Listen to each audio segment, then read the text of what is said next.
Sexta-feira 13, parte 6, foi lançado em 1986, apenas um ano depois da quinta parte, O Novo Começo, que deixou a sua marca como um dos filmes mais detestáveis da franquia, referente à tentativa de introduzir à força um novo vilão, entre muitas aspas, mais interessante que o serial killer original, encarnado no garoto Tommy Jarvis, que no filme é um adolescente com problemas mentais, de poucas falas, que botou shape e completamente irrelevante, sem cheirar nem feder com relação à história. As críticas caíram matando merecidamente e o filme foi um fracasso monumental, o que obrigou os produtores farejadores de dinheiro a investirem em um novo diretor, neste caso o Tom McLoughlin, e retrabalharem o conceito do assassino implacável com máscara de hóquei novamente. E daí nasceu Sexta-feira 13, parte 6, com a alcunha de Jason Lives, ou Jason Vive. E o subtítulo não era gratuito. Agora Jason Voorhees retornou de verdade do mundo dos mortos para sair por aí passando seu facão em quantos pescoços ele conseguir. Enquanto no filme anterior o Jason foi reduzido a aparecer em alucinações estúpidas de Tommy Jarvis, neste capítulo finalmente ele se torna o Jason cujas características definiram o personagem na cultura pop. Um zumbi marombado que nunca corre, tem o famoso poder de teletransporte e está mais one hit kill do que nunca. E ocasionalmente o Tommy Jarvis, cabeça de pinico, terá que enfrentar essa praga de uma vez por todas, com o encalço de ter um policial de bigode no seu pé, porque o bigode não pode faltar, e claro, de uma loira convenientemente apaixonada por ele. Eu sou o Wes do Cinemania e eu estava com saudade do Jailson, e esse filme... esse filme! Chegamos aqui, maníacos. Enfim, chegamos ao Sexta-feira 13, parte 6, um dos filmes mais divertidos da franquia, e já posso adiantar, é o preferido de muitos fãs, incluindo eu. Sim, esse é o meu preferido da franquia, ele é o mais divertido, o mais direto ao ponto, o que tem o Jason mais legal, o que não isenta ele de problemas e coisas curiosas, assim como os outros. Mas não se preocupe, você vai saber tudo sobre ele agora. Mas antes de qualquer coisa, não esqueça de deixar o seu like para ajudar no engajamento do vídeo e inscreva-se no canal caso não seja inscrito para não perder os próximos. Siga-me no Instagram para acompanhar os lançamentos do canal e bater um papo de maníaco comigo, além de indicar filmes para review no canal, beleza? Então, sem mais enrolação, esta é a sexta parte da trajetória de Jason Voorhees.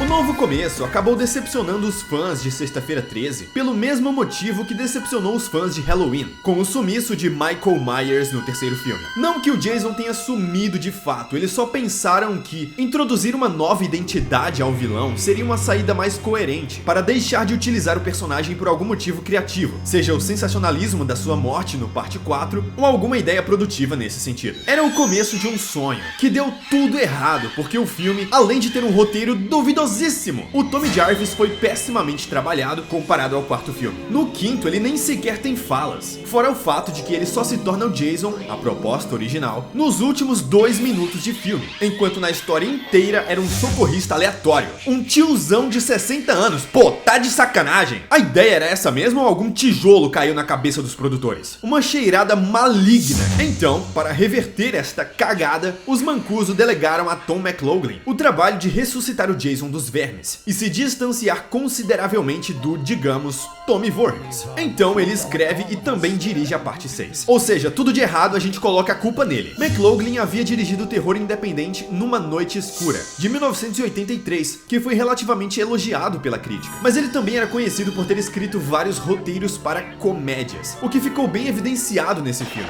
o tom de humor. Há de se concordar que o viés de comédia em Sexta-feira 13 já era algo bem recorrente, o que é mais engraçado do que uma bunda xoxa, né? Apesar de ele ser uma aposta da casa, o diretor e roteirista recebeu o sinal verde para fazer qualquer coisa, desde que ele trouxesse o Jailson ceifador de adolescentes de volta. Para além de ressuscitá-lo, o peso cronológico para a criação do enredo foi ponderado. Eles esqueceram coisas da parte 2, consideraram outras da parte 4 e, o melhor de tudo, consertaram as ideias do Tommy virar o Jason da parte 5, que foi reduzido a um simples sonho do personagem naquela cena. Então a parte 5 meio que ficou obsoleta no meio da franquia. Meio que nada, ela ficou obsoleta. Você praticamente pode pular esse filme e não vai perder nenhuma informação importante. Entretanto, o Tommy ainda deveria aparecer nesse filme, porque ele é um personagem importante, apenas mal utilizado. Reza a lenda que o John Shepherd quase foi recontratado como seu personagem, mas ele tinha muitas ressalvas sobre a quinta parte, e o fator decisivo foi a sua mudança de estilo de vida, pois um tempo depois ele abandonou a carreira de ator para se tornar um seminarista e se dedicar à sua crença. Por esse motivo surgiu ele, Thom Mathews, que havia feito O Retorno dos Mortos-Vivos em 1985, e a sua performance como Tommy Jarvis adulto foi muito melhor que a do John Shepherd, porque ele era um ator com muito mais carisma e mais talentoso, mas também porque o roteiro ajudou o personagem dessa vez. Trocando em miúdos, a parte 6 quebra com muitos padrões dos anteriores. Ela tem uma ideia legal, personagens com carisma e, poxa vida, o Tommy Jarvis é muito acertado e finalmente vira um bom personagem. Tanto que essa foi a versão do Tommy que apareceu no game Friday the 13th e não a dele criança. E o ator volta em Never Hike Alone, os últimos filmes da franquia até então.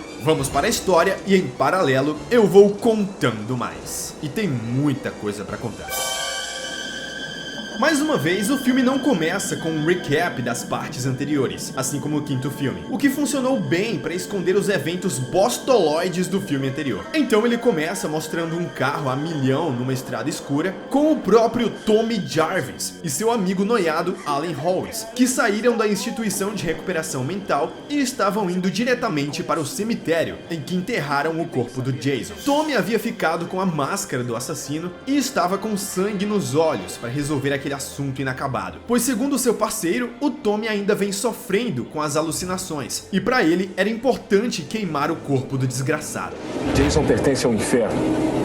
Quero ter certeza de que está lá. Beleza, desnecessário, mas beleza. Ao chegar no cemitério, os dois não demoram muito para encontrar a lápide destruída com o nome Jason Voorhees e a cova do maldito. Agora vamos lá, vamos. Espera um pouco, eu tenho que ter certeza. O Tommy não mede esforços e começa a dar uma cavada maligna. Me dá o pé de cabra. Engraçado como esses caixões são fáceis de desenterrar e de abrir em filmes de terror, né? Um pé de cabrazinho rapidez e tá resolvido. E o corpo do Jason tá lá, sendo comido pelos vermes. Neste momento, Tommy começa a rememorar o final do quarto filme, em que ele, ainda criança, meteu vários golpes de facão na cabeça deformada do Jailson. Tem até a vozinha de criança dele, que dessa vez dublaram direito e não meteram um palavrão.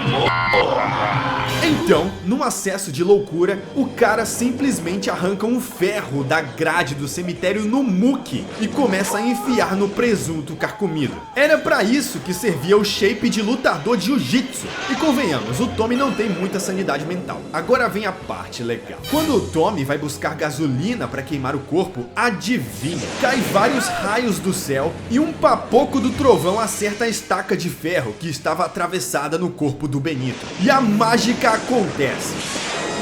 O bichão abre o zóio. Só que assim, o Tommy Jarvis matou o Jason com 12 anos de idade, correto? Aqui ele aparenta estar com 25 no mínimo, ou seja, levou 13 anos até ele desenterrar o Jason oficialmente. Então, com esse tempo todo, só deveria estar os ossos do cara aí, já que o processo de decomposição é muito rápido. Mas não, o Jason ainda está com seu famoso shape de pedreiro e agarra as pernas fininhas do Tommy. Uma pequena suspensão de descrença para que o filme possa funcionar e o Jason possa voltar à vida. Ou também é possível que a sua áurea sobrenatural tenha contribuído nesse sentido, porque fala sério, que tipo de cadáver faz amor com o suco? Ele, Jason, está de pé novamente.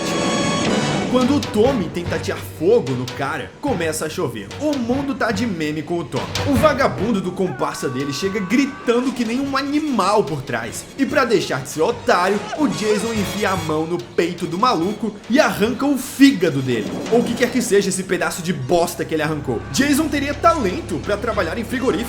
Agora corre, Tommy, corre, que o Jason simplesmente meteu um comeback absurdamente perfeito. Essa sequência introdutória é praticamente a melhor de toda a saga. E quando o Jason coloca a máscara e mete o comeback, arrepia todos os pelos do seu corpo, porque finalmente o Jason de verdade estava de volta. E a cena é muito empolgante. cabe destacar duas referências nessa sequência. A primeira é a maneira como o Jason é ressuscitado, que, segundo o diretor, foi inspirada em Frankenstein, também um monstro que foi trazido à vida através da eletricidade, o que acontece com o Jason aqui. Por isso, toca a música original de Alice Cooper, Teenage Frankenstein, que faz referência a essa obra. E a segunda é, claro, 007, a abertura clássica de James Bond, que é a referência dessa entrada do Jason cortando a tela. É engraçado porque essa abertura ficou tão boa que as pessoas esquecem que é uma cópia da abertura de 007. Pelo menos eu nem lembro que é uma referência, de tão bem feita que ficou. De fato, o retorno mais icônico do Jason desde o filme original. Sexta-feira 13, sexta parte. Jason vive. Depois dos créditos, não tem passagem de tempo nem nada, o filme continua tocando a tensão de termos o Jason de volta, vagando pela floresta atrás de alguém pra socar a vara. Enquanto isso, o Tommy Jarvis vai parar na delegacia de polícia para avisar ao delegado da cidade sobre o zumbi que estava mais vivo do que ele. E o personagem cético da vez é o xerife Mike Garris. Com seu bigode triunfante, ele vai duvidar do Tommy até o último momento. Claro, o Tommy também não ajuda ao chegar que nem um maluco na delegacia para pedir socorro. Espera aí, você tem que me ouvir! O Jason está vindo pra cá! Ainda mais porque o xerife conhece o histórico do mano, sobre a sua família e as mortes que aconteceram anos atrás. E também, principalmente, sobre o seu estado clínico de saúde. Problemas mentais. No diálogo entre os dois, o xerife menciona que Crystal Lake mudou de nome para Forest Green, na tentativa de esquecer o Jason Voorhees de uma vez por todas e reativar as colônias de férias que frequentavam o lugar e regar o condado de dinheiro, claro. Eu sinto pelo que aconteceu a você e a seus amigos há anos, mas ninguém em Forest Green quer se lembrar do que aquele maníaco fez. Por isso é que mudamos o nome e queremos esquecer que aqui foi Crystal Lake. Justamente por isso, ele não aceita que o Tommy traga o assunto Jason à tona. Em seguida, começamos a carnificina. Nesse filme, vocês perceberão que elas são meio enfileiradas e aleatórias. Aqui o Jason vai matando quem ele encontra pelo caminho até o acampamento. É o caso deste casal, que são os monitores-chefes da colônia de férias que está para chegar. Uma curiosidade é que essa personagem, a Lisbeth, é interpretada pela própria esposa do Tom McLoughlin. Nepotismo falou mais alto nesse filme. Que vergonha. Darren, é melhor voltarmos, porque nos filmes de terror, quando a gente vê um cara estranho com uma máscara, vai dar galho. Alguém é uma maníaca por filmes de terror? Dane-se o nepotismo, eu gostei dela. Jason aparece do nada na frente deles. Sem muitas opções, eles tentam assustar o assassino, avançando o carro na sua direção. Ou melhor, isso aí nem é um carro, é um Fusca. E fala sério, ninguém sai da frente de um Fusca. Ainda mais quando você é um zumbi shapeado. Sobrou pro monitor apontar praticamente uma pistola de cola quente pra ele. Tomou uma espetada maligna no umbigo. E a Lisbeth, ao tentar se arrastar pela lama e até oferecer um trocado pro Jason para ele comprar uma pinga, nada funciona e ela toma um espeto em algum lugar da cara. Pois é, um ponto negativo do filme é que as mortes foram muito censuradas. Você vai perceber que muitas cenas são disfarçadas e nada muito explícito aparece. Eles fizeram isso na tentativa de alcançar uma classificação indicativa um pouco mais baixa, mas acabaram capando o filme. No dia seguinte, o Tommy acorda na delegacia e conhece o resto do grupo de monitores, que inclui a filha do xerife, a loira da vez, Megan, que convenientemente se interessa pelo Tommy Jarvis de cara. Não bate nele não, tá legal? Ele é tão gato. Megan. Devia ter visto ele com as bochechas de mamão maduro. Era lindo. Parecia o fofão da carreta furacão. Anda, seu maluca, sai logo, vai! Eu odeio vocês, mas eu odeio tanto vocês. O xerife nada faz pelo sumiço dos monitores-chefes e decide escoltar o Tommy até fora da cidade. O problema é que o Tommy está convicto de que o Jason vai retornar a Crystal Lake, porque é o seu lugar familiar, o único lugar em que ele sabe estar, que ele lembra. E nessa fala, o filme justifica a caminhada de Jason até o acampamento. Jason vai voltar ao local que lhe era familiar, não importa o nome que tenham dado, ainda é Crystal Lake pra ele. Temos agora uma das cenas mais inusitadas da franquia. O coveiro que encontra o túmulo do Jason desenterrado. Esse coveiro, chamado Martin, codinome Seu Madruga, que ama umas pinga, protagoniza a famosa e única quebra da quarta parede desse filme. Ele acaba falando uma piadinha rápida pra câmera. Tem umas pessoas que têm passatempos estranhos, não é mesmo? O que é muito doido e curioso, porque isso nunca aconteceu na franquia antes. É um tipo de humor escrachado, naipe Seu Madruga quebrando quebrando a quarta parede que o diretor quis implementar. Pessoalmente, não me incomodou assistindo, mas que destoa um pouco, sim, destoa. Que bizarro. Eu falei que odeio os adolescentes desse filme, mas não odeio tanto assim como nos outros. O que eu posso dizer da Megan? Eu gosto da atriz, a Jennifer Cook, ela é realmente encantadora, contudo, a personagem é bem genérica e sem arco dramático, mas o que ela faz no filme a torna divertida. E assim nós suportamos mais uma loira oxigenada, tal qual o resto do grupo, principalmente o Court, com esse cabelo super maneiríssimo. Eu queria tanto ter a estileira desse cara. Garoto, somente é máquina de costura. Como é que é? Um detalhe muito da hora é que a colônia de férias realmente aparece no filme. É a primeira vez que, de fato, aparecem as crianças que participam do acampamento Crystal Lake, olha só. Antes só víamos os monitores em treinamento, mas nunca tínhamos visto as crianças. Agora temos de fato as crianças e elas têm uma participação interessante também, o que é muito legal. Aí estão, são todos seus. Acho que eu prefiro encarar o velho Jason. Voltando às mortes aleatórias, o filme corta para um grupo de executivos de uma empresa jogando paintball no meio do matagal. São todos uns idiotas, mas isso que é engraçado. Seremos os vencedores. Tá demorando muito. Eu tô com fome. Essa cena é tão aleatória que eu não sei como descrever. Na verdade, ela se resume em uma fala. Não deviam permitir mulheres nesses jogos, não é um jogo! Ela devia ficar na cozinha, que é o lugar dela! Super taxista opressor.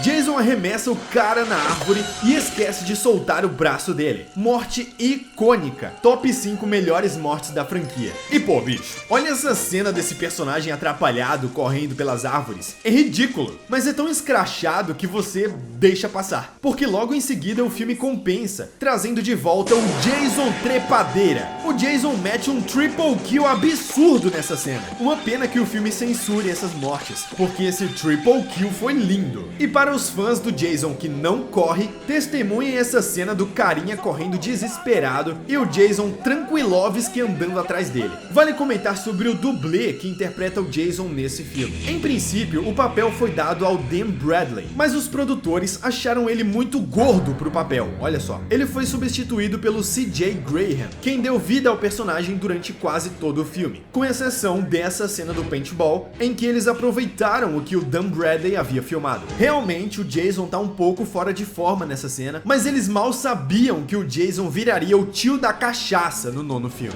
Quem começa a correr mesmo é o Tommy Jarvis, na tentativa de mostrar ao xerife o túmulo do Jason. Quando ele chega no cemitério, com os policiais o perseguindo, na velocidade de quem tá com o ovo inchado, o coveiro já havia enterrado o caixão do Jason de novo, fazendo o Tommy se passar por maluco. Quê? Do que está falando? Maldito seu Madruga e tome pinga. Nessa confusão, o xerife expulsa o Tommy da cidade e vai embora. Leva embora, Kathleen. Ao anoitecer, adivinha quem vai morrer? Obviamente, o coveiro. E também um casal que estava namorando no meio do nada. Essa sequência parece deslocada porque o diretor precisou inserir mais cenas de morte para enxertar o filme, que originalmente teria intencionalmente 13 mortes, o que subiu então para 16. Olha esse double kill. Voltando ao acampamento Forest Green, aqui temos a participação das crianças que eu mencionei. A mais legal é a garotinha que tem pesadelos. Presta atenção na fala dela. Tinha um monstro, ele tava me perseguindo, ele queria me matar. Ah, então foi um pesadelo, não foi? Não, era de verdade, que nem na TV. Qual é o seu nome? É Nancy. É uma garotinha que tem pesadelos que parecem reais, igual na TV, e o nome dela é Nancy. Sutil, mas eu capturei a referência. Ou melhor, a metáfora. O sexto filme é o único da série que não contém nudez, e o que menos tem cenas de sexo. Mas mesmo assim tem uma cena, bem bocó, mas tem, entre o Court e a Nikki. Pelo menos é de roupa dessa vez, porque no quinto filme, por favor, né? Eu quase fui banido do YouTube. E adolescentes fazendo sexo? Isso parece um trabalho para o Jason Voorhees. Acontece que o Jason corta a luz do trailer em que eles estavam, o Court é obrigado a sair para tentar ligar de volta, mas descobre que o fio foi ruído por um cachorro, que na verdade foi o Jason. E então os dois vazam do lugar. E enquanto o Court tá dirigindo o bagulho que nem um imbecil, a Nick é encoxada por trás pelo Jason e tem o seu rosto amassado na parede do trailer. Então, o Jason saca uma faca do seu cinto de utilidades de carpinteiro e enfia no ouvido do Court. Olha essa cena do trailer capotando. E o Jason ainda sai inteirinho de dentro e faz pose. Sensacional! Um ponto positivo pro roteiro é não esquecer que existe uma relação de pai e filha entre os personagens. E eles trabalham em algumas cenas o conflito entre o xerife e a sua filha. É estranho que a Megan se interesse tão rápido pelo Tommy Jarvis, e isso deixa o pai pistola da cara, ou do bigode, principalmente quando eles começam a descobrir o rastro de sangue do Jason de verdade. Acho que seu namorado quer que todos acreditem que Jason voltou. Eu pensei que Jason fosse uma lenda. E é mesmo. Claro que o Mike continua cético e acredita que o Tommy foi o responsável. E isso cria um link com a parte 5, sobre o Tommy ser o novo Jason. Mas nesse caso, isso é consertado justamente pelo espectador já saber que o Jason original está de volta e que o Tommy não é um assassino. O que se resume somente à fala desacreditada do xerife. Porque a parte bosta é o filme querer substituir o Jason de alguma maneira. Seja com o Tommy, ou com o socorrista, ou sei lá mais quem. Aqui, isso não acontece. É o Jason original quem está na ativa. Enquanto isso, o Tommy vai em busca de respostas sobre como dar um fim no Jason. E temos uma implícita informação sobre o lado sobrenatural do personagem. O diretor faz questão de nos mostrar uma cena em que o Tommy pega na mão uns livros esotéricos. Um deles cujo título é Manual de Ocultismo, que ele conseguiu na biblioteca infantil da cidade. Por qual motivo eles mostrariam esse livro, se não para dar uma piscadela? Seria essa praticamente uma confirmação sobre o Jason ter despertado oficialmente como um ser sobrenatural? Não mais um homem com super resistência, mas agora um espírito. Um espírito bem gordo. Fora que é desse livro que o Tommy traça o seu plano para derrotar o serial killer. Ele contata de novo a delegacia, mas tu é um idiota, seu idiota. Mas a sorte é que quem atende é a desmiolada da Megan, que literalmente é uma sem futuro. Olha ela tentando se equilibrar na cadeira. Meu Deus, não tinha coisa melhor pra atriz fazer? E por ser uma sem futuro, ela decide resgatar o Tommy. Eu vou te buscar. O quê? Eu sei onde é. Eu estou indo pra aí. Megan. Outro detalhe muito da hora nesse filme é que, ao contrário do que se espera tradicionalmente, a polícia não aparece apenas quando a situação de conflito já terminou, ou então aparece só um policial comedor de rosquinha que logo é morto pelo Jason, como por exemplo no segundo filme. Não, dessa vez a polícia está inserida na trama enquanto a situação ainda está acontecendo. Ele escolheu o dia certo para fazer o serviço. Feliz sexta-feira 13. Como é legal um Sexta-feira 13 se passando oficialmente em uma Sexta-feira 13. Beleza, o Jason finalmente chega no acampamento. A monitora Cici imagina que o cara do lado de fora é o outro monitor, mas é claro que não era. Então ela é fisgada pela janela. O Jason entorta a cabeça da coitada em 360 graus e desencaixa ela do pescoço como se fosse um brinquedo. Agora sim a menininha tem motivos para ter pesadelos, mas não com o Sr. Kruger, mas com o Sr. Voorhees. Em paralelo, Megan, depois de resgatar o Tommy, tem seu primeiro encontro quase amoroso com o belo jovem, tentando fugir do xerife pela estrada. Abaixa! Essa sequência é muito divertida, ainda mais com o Tommy se escondendo no meio das pernas dela e admirando o capô de Fusca. Como eu falei antes, ninguém foge de um Fusca. Megan, saia do carro. Coitado do Tommy, o pai da mina ainda pegou ele com a boca na botija, literalmente. Já é a 30ª vez que o Tommy vai parar nessa delegacia e o xerife ainda acredita que ele seja o culpado pelas mortes. Então ele fica na cela enquanto o xerife roda pela cidade contabilizando os corpos. Uma das cenas mais divertidas do filme é a do plano que os dois armam pro Tommy escapar da cela. O policial só pode ser uma mula de altíssimo grau para ter conseguido cair nessa trap. E ainda deixa uma arma laser ridícula, facinha pra loira pegar. Bagulho parece um cano de PVC. Megan! Eu só acho um pouco estranho essa distância curtíssima entre a cidade e a floresta de Crystal Lake. Eu sempre imaginei que Crystal Lake fosse um lugar muito mais isolado, mas pelo visto os personagens conseguem ir e vir da cidade pra floresta de carro em questão de 5 minutos. É tipo o Pânico na Floresta 5, que tem uma cidade e do outro lado da rua é a floresta, tanto que as pessoas vão correr por lá. É ridículo. E eu não acredito que eu lembrei desse filme. Bom, o importante é a fala do Tommy sobre o que fazer com o Jason. Ele diz que a única maneira de fazê-lo parar é levando o desgramado para o lugar em que ele se afogou, em 1957, ou seja, no lago do agora conhecido como Forest Green. O que é conveniente, porque o Jason já estava rodeando a área, prestes a assustar criancinhas. Essa já é a terceira vez em que o Jason dá de cara com uma criança. A primeira foi com o próprio Tommy, e depois com o Reed, o motorista de trator. E agora é essa garotinha, que começa a rezar quando vê o Jason em sua frente. E pelo visto funciona, porque ele decide deixar a menina viver. O Mike encontra uma carnificina em um cômodo da cabana, e enquanto outro policial vai checar o famoso pier do Crystal Lake, o Jason já estava lá para praticar a sua manobra mais icônica: arremessar alguma coisa pontuda na face de quem aparecer. Morte essa muito parecida com a da Vera no terceiro filme.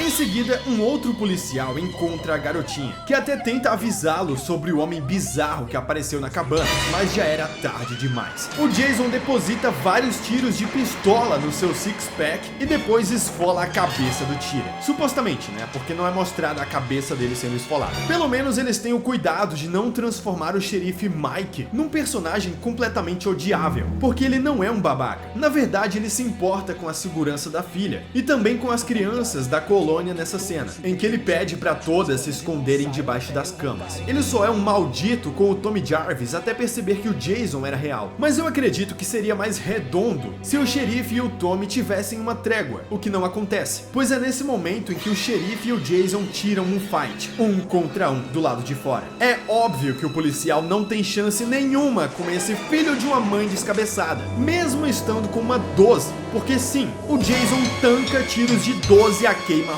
Eu disse tiros, no plural. E assim, meu amigo bigodudo, se uma shotgun não fez efeito, tu acha mesmo que uma pistolinha vai fazer o cara parar?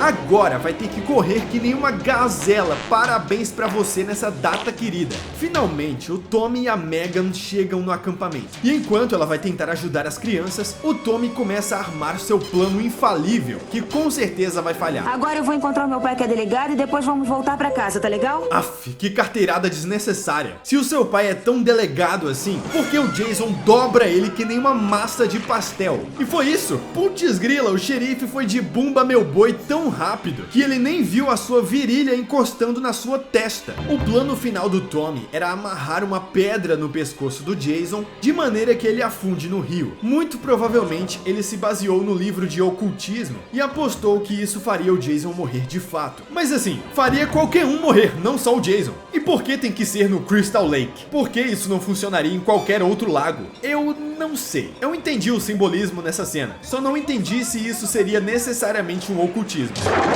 O Jason invade a cabana arrebentando a porta, como de praxe. E pela segunda vez, ele evita levar alguma criança pro saco, já que ele prefere dar meia volta, arrombar a janela e agarrar a Megan por trás. Quem é que não preferiria, né? Assim como o Jason rodopiou a cabeça da Cissy, que por sinal foi parar dentro do carro de polícia, e assim como ele esmagou o crânio daquele policial, a Megan também deveria ter ido de arrasta nessa cena. Ela estava quase morta, mas só porque o Tommy Jarvis chamou o nome dele lá da casa do Chico, o Jason resolve deixar a garota viva. Durante o filme inteiro ele foi one hit kill. Que direito ele tem de não finalizar o serviço dessa vez? Só porque é uma loira? Ou porque ele prefere os loirinhos? Em particular, essas conveniências de roteiro incomodam. Então esses são os pontos baixos do parte 6. Ele tem muitas conveniências que poderiam ser evitadas se o diretor tivesse sido um pouco mais atencioso aos detalhes. Mas um ponto muito positivo desta vez é a trilha sonora original do Harry Manfredini. Nesse filme ela faz uma diferença brutal na elaboração da tensão. Por exemplo, nessa cena do Tommy esperando o Jason entrar na água, é muito legal a trilha sonora nessa cena. Um destaque desse filme são as músicas compostas pelo Alice Cooper, que eu havia citado lá no começo, sendo a principal dessas a He's Back, ou The Man Behind the Mask, que vale muito a pena escutar, porque ela é o tema desse filme.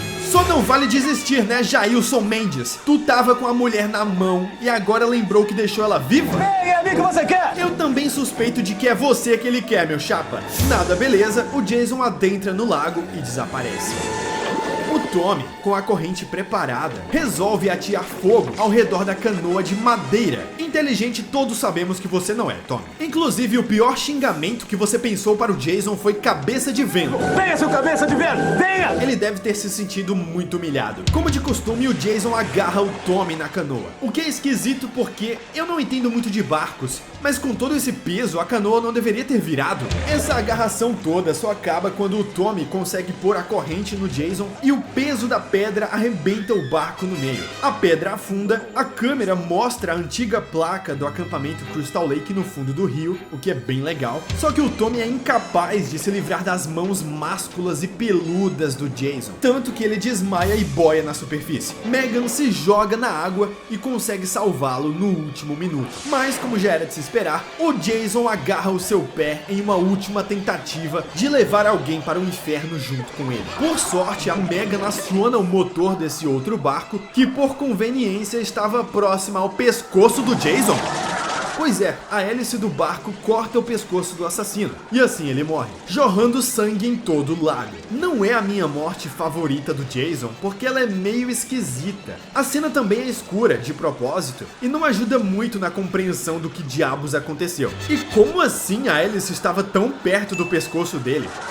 Embora ela seja menos visual, eu preciso admitir que é mais coerente do que o Jason levar uma simples machadada na testa e desmaiar, como nos anteriores, visto que minutos antes ele tomou tiros de 12 no peito e não morreu.